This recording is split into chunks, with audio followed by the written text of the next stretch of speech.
Hello, আসসালামু আলাইকুম। আপনি কি সিভিল ইঞ্জিনিয়ারিং পড়ার কথা ভাবছেন নাকি ইতিমধ্যে পড়ছেন?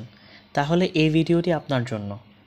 আজকে আমরা জানব বাংলাদেশে সিভিল ইঞ্জিনিয়ারিং পড়লে কী চাকরির সুযোগ থাকে এবং এর ভবিষ্যৎটা কেমন হতে পারে এবং কোন কোন সেক্টরে কাজ করার সুযোগ আছে। প্রথমে আমরা জানব সিভিল ইঞ্জিনিয়ারিং আসলে কী।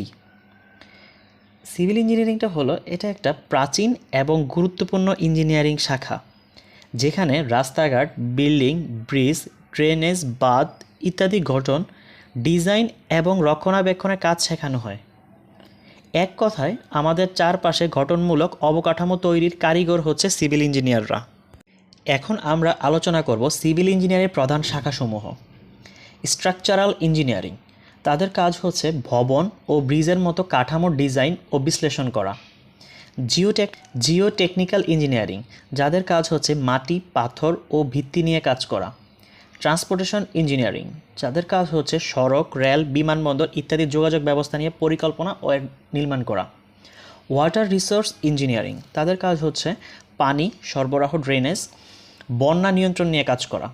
এনভায়রনমেন্টাল ইঞ্জিনিয়ারিং, যাদের কাজ হচ্ছে পরিবেশ রক্ষা, বর্জ্য ব্যবস্থাপনা ও দূষণ নিয়ন্ত্রণ করা। কনস্ট্রাকশনাল ইঞ্জিনিয়ারিং, যাদের কাজ হচ্ছে বিভিন্ন ভিত্তি স্থাপন করা। আরবান